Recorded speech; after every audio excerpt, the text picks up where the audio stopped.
اعوذ باللہ من الشیطان الرجیم بسم اللہ الرحمن الرحیم۔ ایک نئے موضوع کے ساتھ ایک بار پھر آپ کے سامنے حاضر ہیں۔ ہم اپنے اسی موضوع سوشیولوجی اینڈ ایجوکیشن کو کنٹینیو کرتے ہیں۔ پچھلے لیکچر میں ہم نے سوشلائزیشن کا مفہوم اور اس کے ساتھ ساتھ سوشلائزیشن کی امپورٹنس اور سگنیفیکنس کو دیکھا۔ اس لیکچر میں ہم لوگ انشاءاللہ ڈفرینٹ ٹائپس آف سوشلائزیشن اور اس کے ساتھ ساتھ اسٹیجز آف سوشلائزیشن اور جو پرائم پروموٹرز یا وہ انڈیکیٹرز یا ایجنٹس یا ایجنسیز جو سوشلائزیشن میں بہت زیادہ اہمیت کی حامل ہیں ان پر بات کریں گے۔ ٹائپس آف سوشلائزیشن کی اگر ہم بات کریں تو آئن رابرٹنسن نے اپنی کتاب sociology which has been written in 1977 آپ نے اس میں 4 مختلف اقسام کی سوشلائزیشن کا ذکر کیا ہے کہ سوشلائزیشن کی 4 مختلف اقسام ہوتی ہیں، جس میں primary socialization, anticipatory socialization, developmental socialization اور ری سوشلائزیشن۔ اب یہ ہیں کہ سب سے پہلے بات کرتے ہیں ہم لوگ پرائمری سوشلائزیشن کی۔ تو پرائمری سوشلائزیشن دراصل وہ بیسک، انیشیل اور اسینشیل سوشلائزیشن ہے جو عام طور پر بچے کے پیدا ہونے کے ساتھ ہی شروع ہو جاتی ہے۔ یہ ارلی چائلڈ ہوڈ سوشلائزیشن ہے جو عام طور پر نیو بورن انڈیویژول کے لیے جس کا انتظام کیا جاتا ہے، یعنی آپ کی پیدائش کے ساتھ سوشلائزیشن کے جس عمل کا آغاز ہوتا ہے یا وہ تربیت جو آپ اپنی پیدائش کے ساتھ ہی ماں کی گود سے اپنی ابتدائی ایجز میں حاصل کرتے ہیں، اس سوشلائزیشن کو ہم پرائمری سوشلائزیشن کا نام ہے۔ یعنی کلیئر ہے کہ جو آپ کی ارلی چائلڈ ہوڈ سوشلائزیشن یا انیشیل سوشلائزیشن یا ابتدائی تربیت ہوگی اسے ہم پرائمری سوشلائزیشن کا نام دیں گے۔ اچھا، دوسری ہے اس کے اندر اینٹیسپیٹری سوشلائزیشن۔ اب یہ اینٹیسپیٹری سوشلائزیشن ہے۔ سوشل گروپس کے ٹاپک میں ہم نے یہ بات پڑھی تھی کہ انسان اپنی لائف میں، اپنے لائف سپین میں مختلف چھوٹے بڑے سماجی گروہوں کا حصہ بنتا ہے۔ کچھ گروہوں کا فرد ممبر پیدائش کے ساتھ ہی بن جاتا ہے، جن میں پرائمری گروپ یا ان گروپ سر فہرست ہیں، لیکن کچھ گروپ ایسے ہوتے ہیں جو سیکنڈری نوعیت کے ہوتے ہیں، جنہیں ہم اپنے خاص آبجیکٹیو یا اپنے ٹارگٹ کو اچیو کرنے کے لیے کسی خاص مقصد کے تحت جوائن کرتے ہیں۔ یہ وہ سیکنڈری گروپس ہوتے ہیں، اور ہم اپنے لائف سپین میں اس طرح کے بے شمار گروپس کو جوائن۔ تو جب ہم کسی نئے گروپ کا حصہ بنتے ہیں تو اس نئے گروپ کا حصہ بننے کے بعد وہ گروپ ایک مخصوص انداز میں، ایک مخصوص رویہ اپنانے کے لیے جو تربیت ہمیں دیتا ہے، وہ تربیت دراصل آپ کی اینٹیسپیٹری سوشلائزیشن کہلاتی ہے۔ یعنی کچھ گروپس کے ہم آلریڈی ممبرز ہوتے ہیں اور کچھ گروپ کو ہم جوائن کرنا چاہتے ہیں، تو جوائن کرنے کے لیے ہم اس گروپ کا حامل مخصوص رویہ اپناتے ہیں۔ آپ کا وہ مخصوص رویہ اپنانا اور اس گروپ کے سٹینڈرڈز پر پورا اترنے کے لیے خود کو تیار کرنا دراصل آپ کی اینٹیسپیٹری سوشلائزیشن کہلاتا ہے۔ یعنی آپ خود سے اس گروپ کے اصول اور ضابطوں کو سیکھنے کی اور اس انداز سے اپنا مخصوص مزاج ڈیولپ کرنے کی کوشش کر رہے ہوتے ہیں۔ فار ایگزامپل، اگر کوئی بچہ مستقبل میں ملٹری جوائن کرنا چاہتا ہے تو الٹیمیٹلی وہ اس طرح کا رویہ اختیار کرنے کے لیے ان ملٹری کے رولز اینڈ ریگولیشنز کو اپنے اوپر خود سے امپوز کرتا ہے، تاکہ وہ مخصوص رویہ، وہ مخصوص نیچر اور بیہیویئر اس میں ڈیولپ ہو سکے۔ تو جب آپ کسی گروپ کو جوائن کرنا چاہیں تو اس گروپ کے مطابق جب اپنے رویے کو میک اوور کرنے کی کوشش کرتے ہیں تو اسے ہم اینٹیسپیٹری سوشلائزیشن کا نام دیتے ہیں، یعنی آپ کاپی کرنے کی کوشش کر رہے ہیں۔ اچھا، اس کے بعد نمبر 3 ہے ڈیولپمنٹل سوشلائزیشن۔ ڈیولپمنٹل سوشلائزیشن کیا ہے کہ جب آپ کو سوسائٹی میں کوئی نیا اسٹیٹس ملتا ہے تو اس اسٹیٹس کے مطابق جو تربیت معاشرے کی جانب سے آپ کو ملتی ہے اس تربیت کو ہم ڈیولپمنٹل سوشلائزیشن کا نام۔ فار ایگزامپل، آپ کوئی بھی جاب، کوئی بھی ڈپارٹمنٹ جوائن کرتے ہیں تو آپ کو اس مخصوص پوزیشن پر بیٹھنے سے پہلے وہ ڈپارٹمنٹ آپ کو ڈپارٹمنٹل ٹریننگ دیتا ہے تاکہ آپ اس پوسٹ پر، اس سیٹ پر بیٹھ کر اس سیٹ کے تمام تر تقاضوں کو پورا کر سکیں۔ تو جب بھی آپ کو نئی جاب ملتی ہے تو اس جاب کی جاب ڈسکرپشن کو فلفل کرنے کے لیے وہ ڈپارٹمنٹ یا وہ آفس جو آپ کی ابتدائی تربیت کرتا ہے اس پوزیشن کے حوالے سے، اسے ہم ڈیولپمنٹل سوشلائزیشن کا نام دیتے ہیں۔ اور چوتھا اس کے اندر ہے ری سوشلائزیشن۔ اب ری سوشلائزیشن کیا ہے؟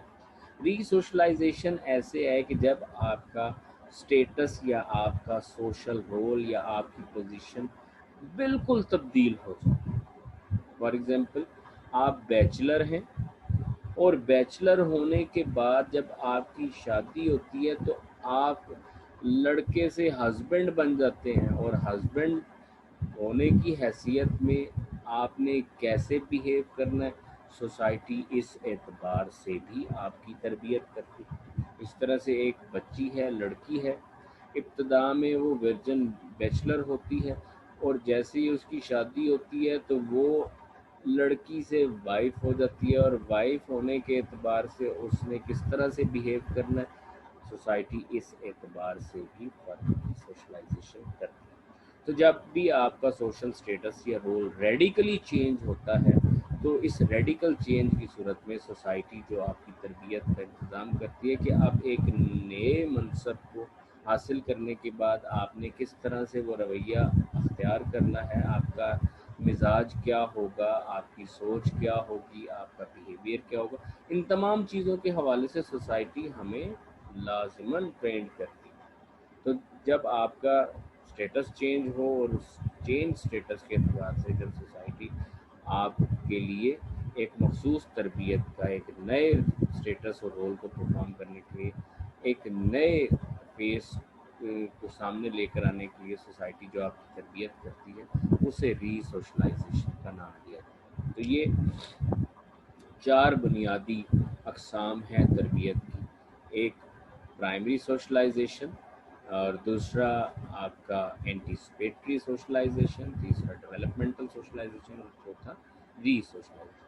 اچھا، اس کے بعد نیا اس کے اندر موضوع ہے سٹیجز آف سوشلائزیشن، کہ آپ کو ایک دم سے معاشرے میں زندگی گزارنے کے تمام اصول اور ضابطے نہیں سکھا دیے جاتے، بلکہ ماہرین عمرانیت کہتے ہیں کہ socialization is a lifelong process. یہ پروسیس ماں کے پیٹ سے شروع ہوتا ہے اور لاحق تک مسلسل چلتا ہے، اور اسی اعتبار سے بچے کی پہلی تعلیمی درسگاہ ماں کی گود تصور کی، لیکن اس کی مختلف سٹیجز ہیں۔ ہر سٹیج میں تربیت کا عمل یکساں نہیں ہوتا، ہر سٹیج پر بچے کے سیکھنے کا جو سٹینڈرڈ ہے وہ بھی سیم نہیں ہوتا، ہر سٹیج پر بچہ اسی انداز سے سیکھ بھی نہیں رہا ہوتا۔ تو ماہرین عمرانیات اور ماہرین نفسیات نے اس سوشلائزیشن کے پروسیس کو، جسے ہم لائف لانگ پروسیس کہتے ہیں، اس پروسیس کو 4 مختلف سٹیجز میں تقسیم کیا۔ وہ کون کون سی سٹیجز ہیں؟ سگمنڈ فرائیڈ اس حوالے سے لکھتا ہے کہ تربیت کے اس عمل کی 4 مختلف سٹیجز ہیں، جس میں سب سے پہلی سٹیج ہے دا اورل سٹیج۔ اب یہ اورل سٹیج اپنے نام سے ہی ظاہر ہے کہ یہ وہ سٹیج ہے جس میں فرد سب کچھ زبانی کلامی پرسیو کر رہا ہوتا ہے، سن رہا ہوتا ہے اور اس کو ذہن نشین کر رہا ہوتا ہے، اور اس سٹیج کی ابتدا آپ کی پیدائش کے ساتھ ہی شروع ہو جاتی ہے اور تقریباً 1 سال تک کی عمر تک چلتی ہے۔ یہ وہ سٹیج ہے جس میں بچہ اپنے گرد و نواح کو، اپنے پیرنٹس کی آوازوں کو سنتا ہے اور ان آوازوں کو ذہن نشین کرتا ہے۔ اس وقت بچہ صرف ایک سائلنٹ آبزرور ہوتا ہے، اس کے علاوہ اور کچھ نہیں ہوتا۔ اس اورل سٹیج میں صرف وہ سب کچھ ووکلی سن رہا ہے، کہیں کہیں رسپانس بھی کرتا ہے، لیکن زیادہ تر بچہ اس پہلے سال میں اس اورل سٹیج پر، اس پہلی سٹیج پر صرف چیزوں کو سنتا ہے اور ان کو پرسیو کرتا ہے۔ یہ پہلی سٹیج ہے۔ دوسری سٹیج جو ہے یہ اینل سٹیج ہے۔ اسے سائیکولوجیکل لینگویج میں سیگمنٹ فرائیڈ نے اینل سٹیج کا نام دیا ہے۔ اس سٹیج کا آغاز آپ کی عمر کے 2 سال سے ہو جاتا ہے اور تقریباً 3 سال تک چلتا ہے۔ اس سٹیج پر بچہ اپنا خیال کرنا سیکھتا ہے۔ بچے کو ٹوائلٹ ٹریننگ دی جاتی ہے، بچے کو بار بار نصیحت کی جاتی ہے کہ اپنے کپڑوں کو صاف کریں، کسی گندگی میں ہاتھ نہ ماریں، اور سب اچھا کرنے کی اس کو تلقین کی جا رہی ہوتی ہے۔ بزرگوں سے ملاقات پر اس کو تنبیہ کی جاتی ہے کہ سلام کریں، اس کو احترام سے، یعنی صرف بچے کو یہ بتایا جاتا ہے کہ آپ انسان ہیں اور انسان ہونے کے اعتبار سے آپ کا رویہ یہ ہو۔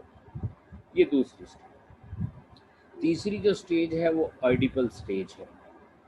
اس آئیڈیپل سٹیج کا آغاز کہاں سے ہوتا ہے؟ آپ کی عمر کے 4 سال سے، اور کہاں تک چلتا ہے؟ آپ کی بلوغت تک چلتا ہے، ٹھیک ہے، پیوبرٹی کی ایج تک آپ کا چلتا ہے، یعنی تقریباً 4 سال سے شروع ہوتا ہے اور 12-13 سال تک کی عمر تک یہ چلتا ہے۔ اور اس سٹیج پر بچہ اپنی سیلف آئیڈینٹیفائی کر رہا ہے۔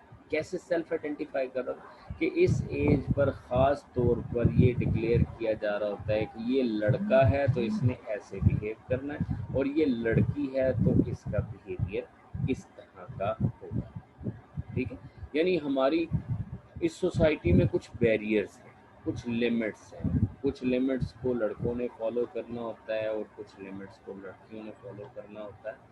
تو اس اعتبار سے پیرنٹس اپنے بچوں کی تربیت کر رہے ہوتے ہیں کہ اگر لڑکا ہے تو اس کا بیہیویئر یہ ہوگا، اور لڑکی ہے تو اس میں کس طرح سے ایک مخصوص انداز میں بیہیو کرنا ہے۔ تو یہ آپ کی تھرڈ سٹیج ہے، لیکن ابھی بھی آپ اس سٹیج تک اپنے پیرنٹس پر ڈیپینڈنٹ ہیں۔ جب چوتھی سٹیج آتی ہے، فورتھ سٹیج، تو اس سٹیج پر آپ میچورٹی کی طرف جاتے ہیں۔ اس کو ہم سٹیج آف ایڈولیسنس کہتے ہیں۔ اس سٹیج پر آپ میچورٹی کی طرف جا رہے ہوتے ہیں، آپ انڈیپینڈنٹ ہونے کی کوشش کر رہے ہوتے ہیں، آپ کوشش کر رہے ہوتے ہیں کہ آپ اپنے پیرنٹس کے کنٹرول سے باہر آ جائیں، چونکہ اب آپ اڈلٹ ہو گئے ہیں، بڑے ہو گئے ہیں، اور پیرنٹس بھی کافی حد تک آپ کو سپیس دے رہے ہوتے ہیں کہ اب آپ اپنے فیصلے خود کریں کہ آپ نے ایف اے کرنا ہے یا ایف ایس سی کرنا ہے، آپ نے انجینئرنگ کرنا ہے یا میڈیکل کرنا ہے، یا سمپل آرٹس کے ساتھ آپ اپنی انٹرمیڈیٹ کو کمپلیٹ کریں گے۔ اسی طرح سے اور بھی بے شمار معاملات ایسے ہوتے ہیں جن میں پیرنٹس جو ہیں وہ آپ کو لبرٹی دے رہے ہوتے ہیں کہ آپ اپنی پرسنل چوائسیز کے مطابق آپ ڈیسیژن لیں، کیونکہ اب آپ بڑے ہو رہے ہیں، سمجھدار ہو رہے ہیں، تو کچھ اعتبار سے آپ کو خود سے بھی اپنے ڈیسیژنس لینے چاہیے۔ تو یہ فیز آف ایڈولیسنس ہوتا ہے، یعنی اس میں آپ ینگ ہو جاتے ہیں، جوان ہو جاتے ہیں، اور آپ کی بھی یہ کوشش ہوتی ہے کہ آپ اپنے ان پیرنٹل کنٹرول سے باہر نکلیں۔ تو اس کو ہم فورتھ سٹیج کہتے ہیں، سٹیج آف ایڈولیسنس یا فیز آف ایڈولیسنس کا نام دیتے ہیں۔ اور سیگمنٹ فرائیڈ کے مطابق فرد کی تربیت کے یہ 4 مختلف سٹیجز ہیں ابتدا میں فرد صرف ووکل سنتا ہے، صرف باتیں سنتا ہے، کبھی بیہیو کرتا ہے کبھی نہیں بیہیو کرتا۔ سیکنڈ سٹیج پر پہنچ کر بچہ اپنی کیئر کرنا سیکھتا ہے۔ تھرڈ سٹیج پر آ کر بچہ اپنی سیلف کو آئیڈینٹیفائی کرتا ہے، اور فورتھ سٹیج پر آ کر بچہ پیرنٹ کنٹرول سے باہر نکل کر میچورٹی کی طرف بڑھتا ہے اور انڈیپینڈنٹ ہونے کی کوشش کرتا ہے اور اپنے ڈیسیژنز خود لینے کی کوشش کرتا ہے۔ تو یہ 4 ایسی سٹیجز ہیں جو دراصل تربیت کے مختلف مراحل ہیں، اور ان مختلف مراحل میں آپ مختلف انداز سے سیکھتے ہیں اور اپنی ابتدائی تربیت کو مکمل کرتے ہیں۔ تو یہ ہو گیا آپ کے سٹیجز آف سوشلائزیشن۔ اس کے بعد ہم بات کرتے ہیں ایجنٹس یا ایجنسیز آف سوشلائزیشن۔ تو یہاں 4 میجر ایجنسیز یا ایجنٹس ہیں جن کا سوشلائزیشن میں بہت زیادہ کردار ہمیں نظر آتا ہے، اور یہ وہ 4 ایجنٹس ہیں جن کے بغیر فرد کی تربیت مکمل نہیں ہو سکتی۔ اس میں جو سب سے پہلا اور پرائم ایجنٹ ہے وہ فیملی رکھا جائے، کیونکہ فرد کی تربیت کا آغاز ہی فیملی سے ہوتا ہے، اس لیے پرائمری سوشلائزیشن میں فیملی کو بہت زیادہ اہمیت حاصل ہے۔ بچہ ابتدائی تربیت اپنی فیملی سے حاصل کرتا ہے، اور یہ وہ تربیت ہوتی ہے جو تمام عمر فرد کے ساتھ چلتی ہے، اور اس کے بغیر فرد ایک ہیومن بینگ، ایک سوشل بینگ نہیں بن سکتا۔ یہ وہ ایجنٹ ہے جو اس لیونگ آرگنزم کو سوشل آرگنزم یا ہیومن بینگ بنانے کی طرف لے کر چلتا ہے۔ اس کے بعد دوسرا ایجنٹ ہے آپ کے ایجوکیشنل انسٹیٹیوٹس۔ صرف اسکول ہم نہیں کہیں گے بلکہ ایجوکیشنل انسٹیٹیوٹس کہیں گے، کیونکہ فیملی کے بعد جو سیکنڈ پروموٹر ہے وہ آپ کے ایجوکیشنل انسٹیٹیوٹ ہیں، کیونکہ یہ وہ ادارے ہیں جن کے ساتھ آپ کا انکاؤنٹر فیملی کے بعد ہوتا ہے۔ فیملی اپنی ابتدائی تربیت کو مکمل کرنے کے بعد آپ کو تعلیمی اداروں کے سپرد کر دیتی ہے، اور یہ تعلیمی ادارے آپ کی تربیت کے اس عمل کو آگے بڑھاتے ہیں۔ تعلیمی اداروں کی جانب سے ابتدائی تربیت آپ کی تربیت ہوتی رہتی ہے، لیکن اسی کے ساتھ ایک نیا انڈیکیٹر، ایک نیا ایجنٹ شامل ہو جاتا ہے، وہ آپ کے پیئر گروپ۔ آپ کی پیئر گروپ میں آپ کی فرینڈز کمپنی، آپ کے کولیگس، آپ کے کو کلاس میٹس، آپ کے کو ایج میٹس سب ہی شامل ہیں۔ اسکول میں آنے کے بعد اس طرح کی کمپنیز، اس طرح کے گروپس ڈیولپ ہوتے ہیں، اور ان گروپ کا بھی آپ کی شخصیت پر، آپ کے رویے پر بہت زیادہ اثر ہوتا ہے، کیونکہ انہی کے درمیان رہتے ہوئے آپ بہت کچھ سیکھتے ہیں، اور جو فرد اچھی صحبت کو اپناتا ہے وہ اچھا سیکھتا ہے، اور جو بری صحبت کا شکار ہو جاتا ہے اس میں نیگیٹو کریکٹرسٹکس ڈیولپ ہونا شروع ہو جاتی ہے۔ تو آپ کے پیئر گروپ کا بھی آپ کی شخصیت پر بہت زیادہ اثر ہوتا ہے۔ اور پیئر گروپ کے بعد جو آج کل کے اس جدید دور میں ایک نیا ایجنٹ بہت زیادہ افیکٹو ہے، وہ آپ کا میس میڈیا، اور میس میڈیا کے ساتھ ساتھ پرنٹ اور الیکٹرانک میڈیا، اور پرنٹ اور الیکٹرانک میڈیا کے ساتھ ساتھ آپ کا سوشل میڈیا، اس کا بھی آپ کی تربیت اور شخصیت میں بہت گہرا جو ہے کنٹریبیوشن ہے، کہ آج کل ہم زیادہ تر اپنا وقت پرنٹ الیکٹرانک میڈیا کے ساتھ ساتھ سوشل میڈیا پر گزارتے ہیں۔ تو سوشل میڈیا بھی آپ کو بہت ساری اچھی اور بری چیزیں سکھاتا ہے۔ یہ فرد پر ڈیپینڈنٹ ہے کہ اس کا ایپٹیٹیوڈ کس طرف ہے، رجحان کس طرف ہے۔ تو جس طرف جس کا رجحان ہوتا ہے وہ اسی طرف انٹرسٹ لیتے ہوئے اس کے مطابق چیزیں سیکھتا ہے۔ تو یہ 4 بنیادی ایجنٹ ایسے ہیں، یہ فیملی، ایجوکیشنل انسٹیٹیوٹ اور پیئر گروپ، اور اس کے ساتھ ساتھ میس میڈیا، جن کا سوشلائزیشن میں بہت بڑا کنٹریبیوشن، بہت بڑا کردار ہے، اور یہ آپ کی تربیت کے ضامن ہیں۔ آپ کی اچھی اور بری تربیت کا تمام تر دار و مدار انہی چیزوں پر ہے، اور یہی آپ کی اچھی اور بری شخصیت کی تعمیر کر سکتے ہیں۔ آج کے لیکچر میں اتنا ہی، انشاءاللہ اگلے لیکچر میں ایک نئے موضوع کے ساتھ آپ کے سامنے حاضر ہوں گے۔